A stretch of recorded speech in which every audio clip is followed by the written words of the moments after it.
Tuhan bersamamu dan bersama rohmu. Inilah Injil suci menurut Matius. Dimuliakanlah Tuhan. Sekali peristiwa, datanglah Petrus kepada Yesus dan berkata, Tuhan, sampai berapa kali aku harus mengampuni saudaraku jika ia berbuat dosa terhadapku? Sampai 7 kali kah? Yesus menjawab, bukan hanya sampai 7 kali, melainkan sampai 70 kali 7 kali. Sebab hal kerajaan surga itu seumpama seorang raja yang hendak mengadakan perhitungan dengan hamba-hambanya. Setelah ia mulai mengadakan perhitungan, dihadapkanlah kepadanya seorang yang berhutang 10.000 talenta. Tetapi karena orang itu tidak mampu melunasi utangnya, raja lalu memerintahkan supaya ia beserta anak, istri, dan segala miliknya dijual untuk membayar utangnya. Maka bersujudlah hamba itu dan menyembah dia, katanya, sabarlah dahulu, segala utangku akan kulunasi. Tergeraklah hati raja oleh belas kasih akan hamba itu, sehingga hamba itu dibebaskannya, dan utangnya pun dihapusnya. Tetapi ketika hamba itu keluar, ia bertemu dengan seorang hamba lain yang berutang 100 dinar kepadanya. Kawan itu segera ditangkap dan dicekik, katanya, bayarlah utangmu. Maka sujudlah kawan itu dan meminta kepadanya, sabarlah dahulu, utangku akan kulunasi. Tetapi ia menolak dan menyerahkan kawannya ke dalam penjara, sampai semua utangnya ia lunasi. Melihat itu, kawan-kawannya yang lain sangat sedih, lalu menyampaikan segala yang terjadi kepada tuan mereka. Kemudian raja memerintahkan memanggil orang itu dan berkata kepadanya, hai hamba jahat, seluruh utangmu telah kuhapuskan oleh karena engkau memohonnya. Bukankah engkau pun harus mengasihani kawanmu seperti aku telah mengasihani engkau? Maka marahlah tuannya dan menyerahkan dia kepada algojo-algojonya sampai ia melunasi seluruh utangnya. Demikian pula Bapakku di surga akan berbuat terhadapmu jika kalian tidak mengampuni saudaramu dengan segenap hatimu. Setelah Yesus selesai dengan pengajarannya, berangkatlah ia dari Galilea dan tiba di daerah Yudea di seberang sungai Yordan.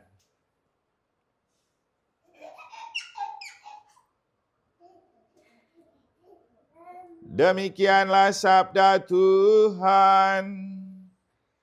Terpujilah Kristus.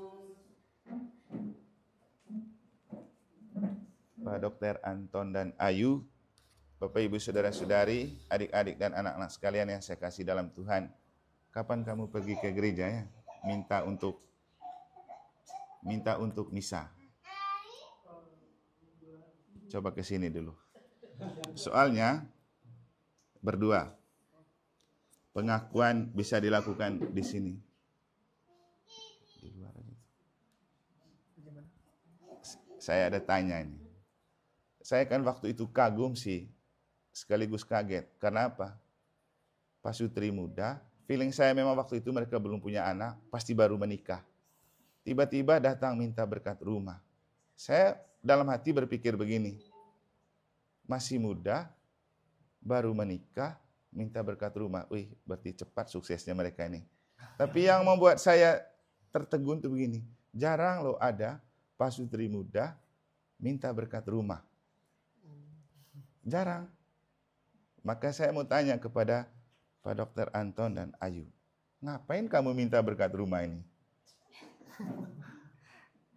Ya, kalau dari kami Romo, jadi kalau kami kan memang dari awal sudah dididiknya dari Katolik Romo. Melihat orang tua dan memang di lingkungan juga.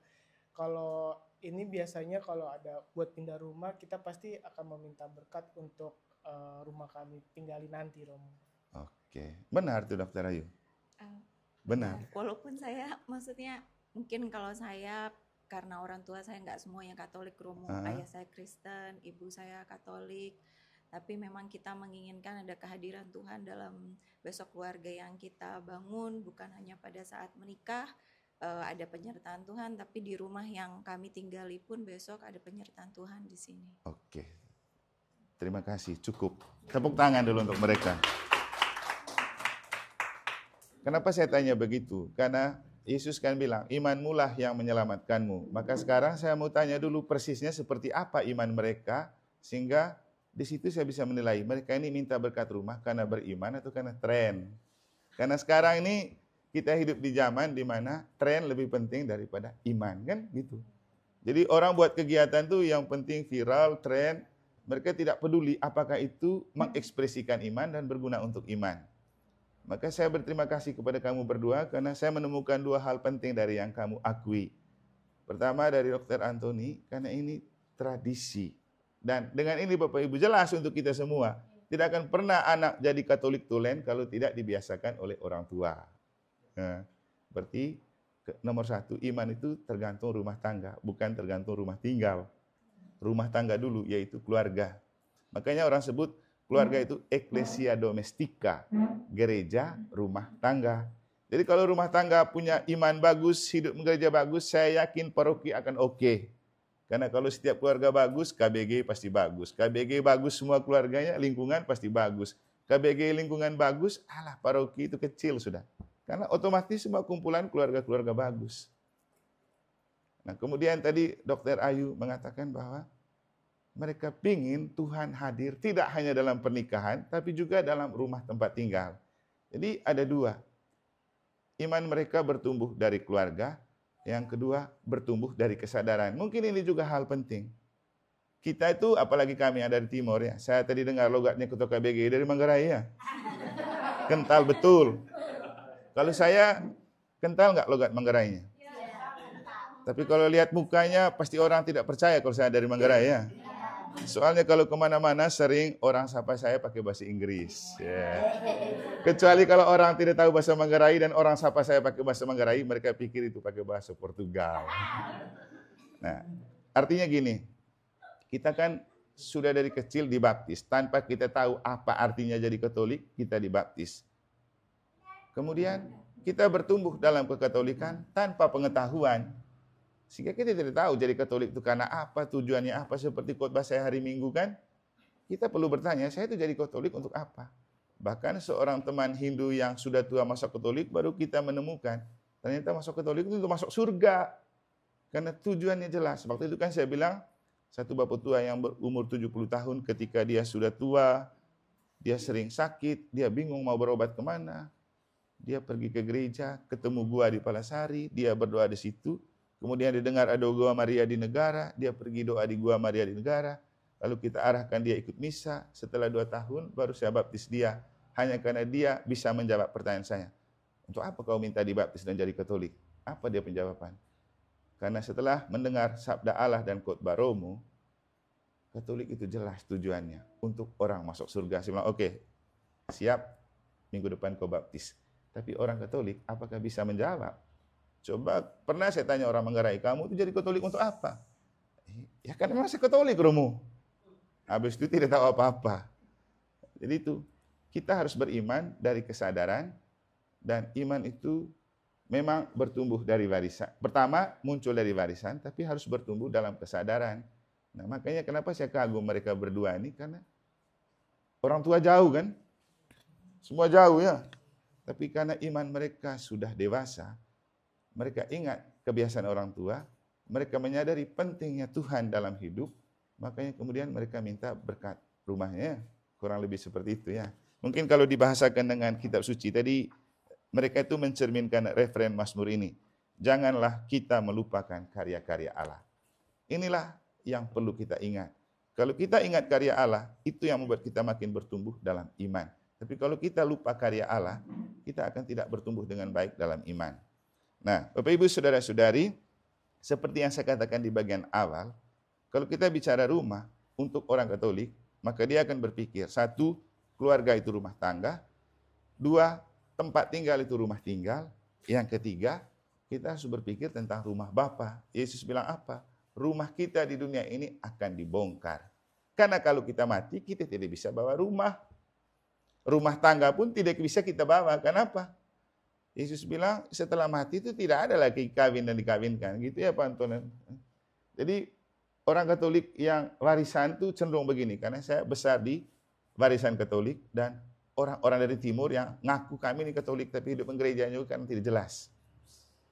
Jadi kadang-kadang prinsipnya begini.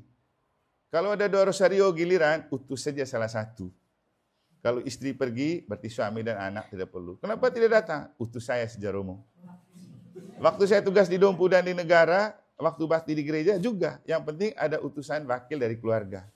Bapak Ibu, kita itu nama masing-masing dicatat di pintu surga, bukan keluarga. Jadi nama masing-masing. Pak Dokter Antoni misalnya, besok-besok meninggal. Tidak ada dikaitkan siapa istrinya, tidak ada waktu Santo Petrus untuk lihat itu. Siapa anaknya? Hanya tanya, namamu siapa? Antoni. Oh cek. Kalau ada oke, masuk. Kalau tidak sorry, cari lagi. Nah, contohnya begini, waktu ada orang kaya yang mati dalam cerita Lazarus itu, ya, waktu dia mati, kan dia di neraka, di api. Lazarus di surga bersama Bapak Abraham. Lalu dia minta apa? Tolong minta Lazarus teteskan sedikit air, toh. Itu Tuhan Bapak Abraham, Tuhan bilang apa? Terlalu jauh jarak kita. Lalu dia bilang apa? Kalau begitu, tolong pergi lagi ke sana. Masih banyak keluarga saya di sana. Kan gitu toh?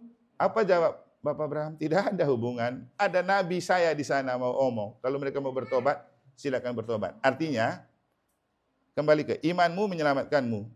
Bukan keluargamu. Jadi personal itu kalau mau masuk surga. Apalagi pintunya sempit. Mau sibuk bapak istri anak, orang pintunya sempit.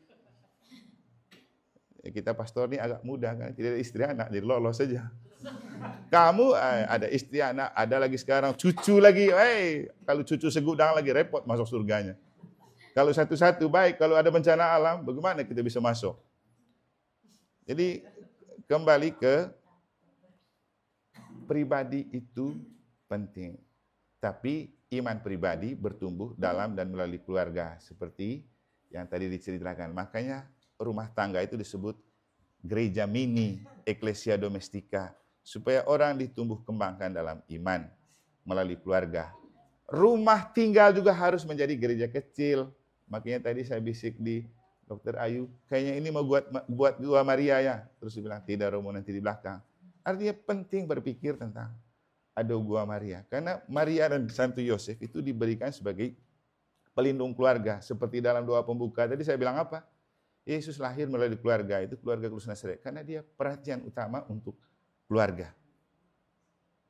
Nah, kemudian di dalam rumah perlu menghadirkan Bunda Maria dan Santo Yosef sebagai pelindung para keluarga. Supaya apa? Mereka mendoakan kita, kita berdoa bersama mereka. Makanya di sini belum, tapi di situ sudah ada keluarga kudus. Saya pergi di satu rumah, dia punya malah bersaing lagi Bunda Marianya. Satu Bunda Maria dalam keluarga kudus bersama Santo Yusuf, satunya Bunda Maria sendiri. Kira-kira ke Bunda Maria yang mana itu? Tapi tidak apa-apa, yang paling penting hadirkan Bunda Maria dan Santo Yosef dalam rumah tangga dan rumah tempat kita tinggal, supaya mereka membantu kita untuk diarahkan ke rumah Bapa. Karena rumah di dunia ini akan dibongkar, kita harus kembali ke rumah Bapa. Rumah Bapa itu surga. Makanya tadi kenapa saya bilang, kita perlu merawat rumah tangga, juga rumah tempat kita tinggal perlu diberkati, supaya Tuhan hadir di sini. Kalau Tuhan selalu hadir, kan masuk surga itu tinggal bersama Tuhan. Berarti sudah di dunia ini, kita sudah bisa menikmati surga. Dan dalam definisi ajaran Katolik, kerajaan Allah itu surga itu dalam bahasa Inggrisnya, already but not yet. Sesuatu yang sudah dimulai tapi belum sempurna. Artinya sudah di dunia ini kita bisa rasakan surga tapi belum sempurna. Nanti waktu surga abadi baru sempurna. Jadi di dunia kita sudah menikmati surga. Dan kapan paling real kita menemukan surga di dunia? Kapan? Waktu misa. Khotbah 2 minggu lalu saya mengatakan kepada kita, misa itu investasi surga.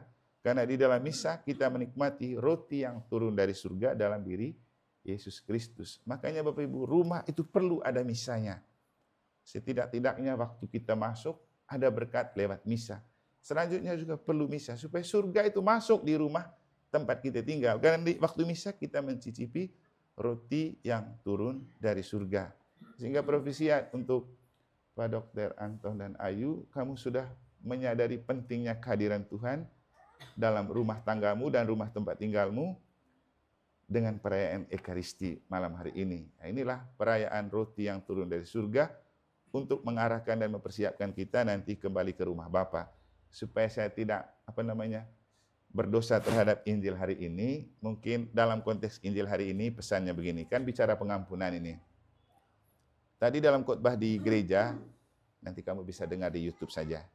Saya bilang begini, kenapa Petrus menyebut angka 7, ganjil? Tapi Yesus menjawab dengan segenap hati. Jadi Petrus menyampaikan angka ganjil, Yesus menjawab dengan hati yang genap. Kenapa begitu? Nanti dengar ya di sana. Saya sudah share ke lingkungan. Tapi sekarang yang saya mau katakan dalam konteks keluarga, pengampunan penting untuk keluarga. Kenapa? Ingat pesan Paus Fransiskus ya, pengampunan penting untuk keluarga dan jangan jadikan keluarga sebagai rumah sakit. Tempat di mana segala sakit hati itu ditumpukan dari hari ke hari. Ya, kita memang, Pak Dokter kerja di rumah sakit tuh. Tapi jangan berpikir bahwa rumah itu bukan rumah sakit. Karena segala macam bentuk sakit hati akan ditumpahkan di rumah, kan? Benar kan? Kalau tidak ada pemaafan. Makanya Paus bilang, seperti kata Yesus, kesusahan sehari cukuplah sehari. Dan kalau kamu bertengkar hari ini sebagai suami istri, malam kamu tidur berpelukan, itulah perdamaian. Artinya, masalah hari ini, pertengkaran hari ini, selesaikan malam waktu kita tidur. Jabat tangan kan salam damai itu, apalagi kamu suami istri, bukan hanya tangan yang dijabat, tuh semua berjabat. Berarti simbol perdamaian. Artinya besok masuk hal baru lagi. Jangan lagi bawa-bawa persoalan yang sudah terjadi ke hari esok. Karena kalau bawa-bawa berarti belum ada pengampunan dan pemaafan.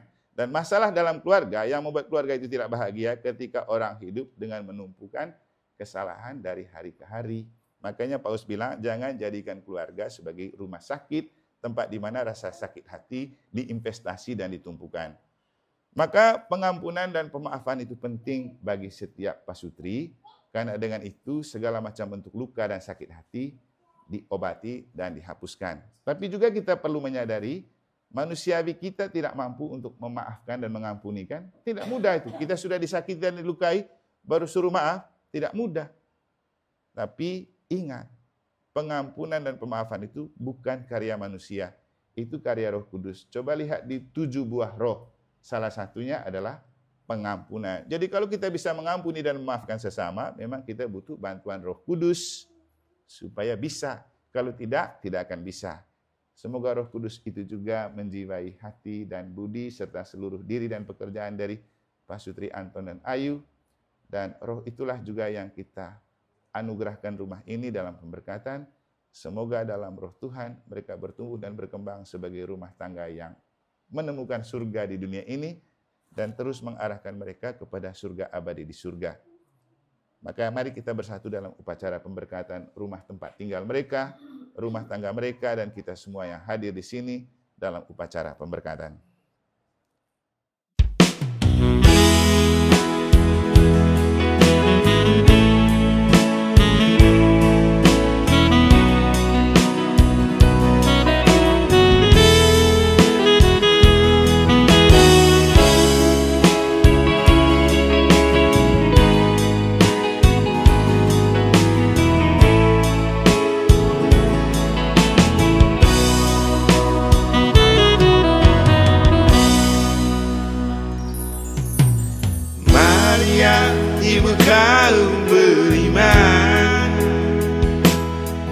Dipilih Allah untuk menjadi terpuji di antara wanita. Hatinya terbuka pada kehendak Allah, dengan abdikan rahimnya bagi sang putra Allah. Maria ibu kaum beriman, menjadi ratu para imam, membalut hati para iman. Dalam hati sang buah hati Yesus Kristus.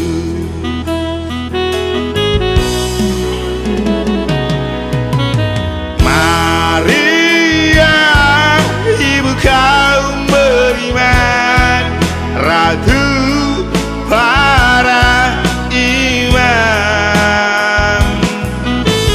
Terpujilah engkau di antara wanita, dan terpujilah buah tubuhmu, Santa Maria Bunda Allah.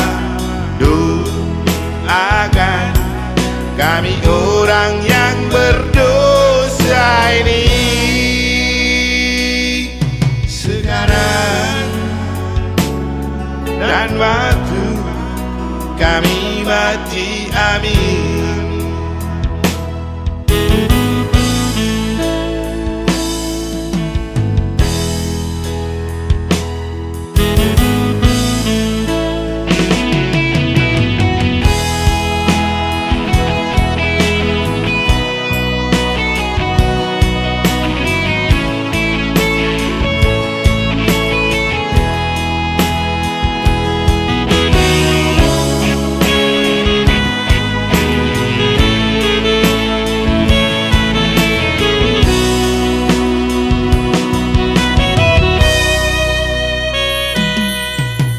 Maria, ibu kami. Bapa kami yang ada di surga,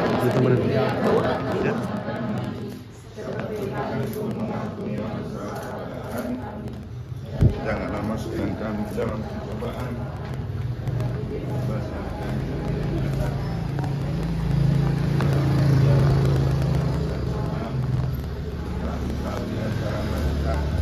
Dan terpujilah buat Tuhan Yesus.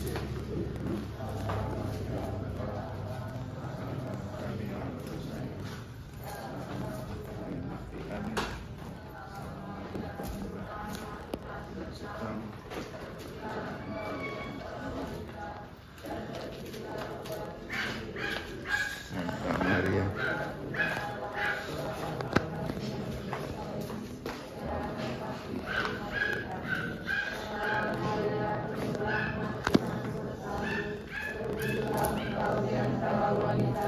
dan terpujilah buah tubuhmu Yesus.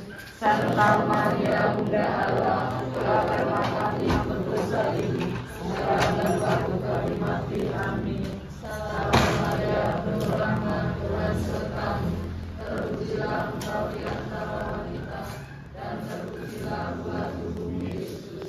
Santa Maria Bunda Allah, doakanlah kami yang berdosa ini, sekarang dan waktu kami mati.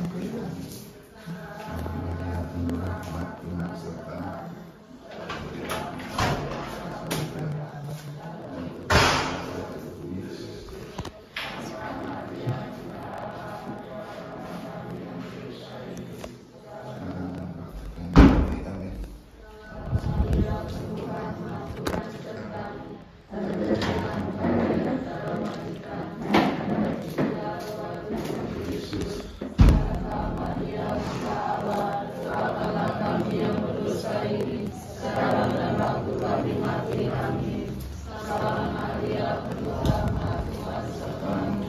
Terpujilah engkau di antara wanita, dan terpujilah buah tubuh Yesus. Sekarang dan waktu kami mati. Amin.